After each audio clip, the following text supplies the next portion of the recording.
ہمارے مشائخ نے تو یہاں تک لکھا ہے کہ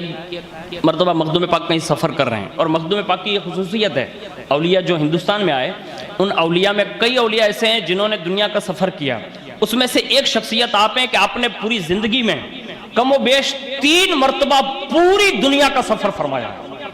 اور کہاں تک گئے؟ اب فرمائیں میں ایک ایسے علاقے تک پہنچا جہاں سورج ڈوبتا ہے، تو وہاں میں نے ایسے درخت دیکھے جہاں پھل نہیں تھے، پھل کی جگہ پر لوگوں کے چہرے کی طرح پھل لگے ہوئے تھے،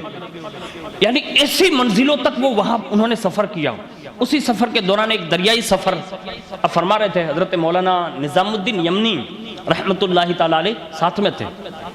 اور اسی درمیان ان کے دل میں کچھ خیالات گزرے،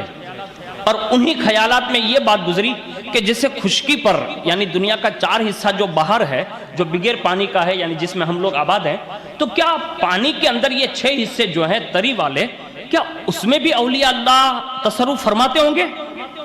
کیا ان کے بھی کوئی مریدین یا مشائخین یا خلفاء رہتے ہوں گے؟ ابھی یہ خیال کر رہے ہیں، کشتی میں سوار ہیں، مخدوم پاک کی جلوہ فگن ہے اسی کشتی میں، اللہ اکبر۔ ابھی یہ مرید کو خیال آنا تھا نا، تو کشتی کے آگے جو کشتی جا رہی تھی نا، اسی میں سے باقاعدہ ایک شہنشاہ کی طرح پانی کے اندر سے کئی طول والا ایک بندہ ایسے نمودار ہوا۔ کہا حبیب، کہا تو یہ کہہ رہا ہے نا کہ یہ سمندر میں بھی کسی کے مرید اور خلفاء ہو سکتے ہیں، کیا اولیاء تصرف فرما سکتے ہیں؟ سن، ہمارے سمندر میں ایک شہر ہے جس کو بلد الاشرف کہا جاتا ہے، یعنی مدینۃ الاشرف کہا جاتا ہے، اشرف کا شہر کہا جاتا ہے، اور اس مدینۃ الاشرف میں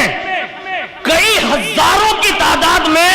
مخدوم سمنانے کے خلفاء بھی بستے ہیں اور ان کے مریدین بھی بستے ہیں،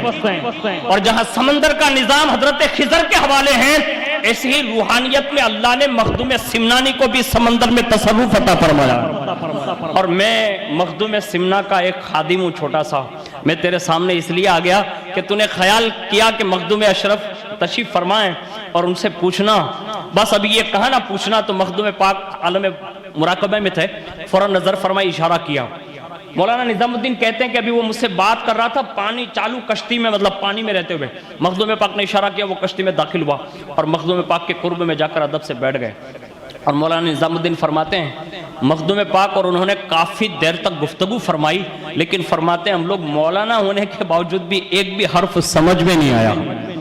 پتہ یہ چلا کچھ لوگ وہ ہیں جو مخدوم کی بارگاہ میں آ کر کلام ایسا کرتے اور میرا مخدوم اس کا جواب بھی دیتا ہے جو اچھے اچھے اہل علم کو سمجھ میں بھی نہیں آتا۔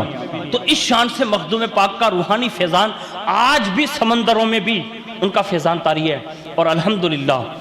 ہم اہل سنت والجماعت بالخصوص اہل ہندوستان خوش نصیب اس لیے ہے کہ اس غوث العالم نے، محبوب یزدانی نے اور مخدوم اشرف جہانگیر سمنانی نے اپنا کوئی آخری مسکن تلاش کیا تو وہ ہندوستان کی سرزمین تلاش کی، اور انہوں نے اسی کو اپنا مسکن بنایا، اور آج پوری دنیا ان کی بارگاہ سے فیضان اٹھا رہی ہے۔ ہمیں اور آپ کو بھی چاہیے کہ ان کی بارگاہ سے فیض حاصل کیا کریں۔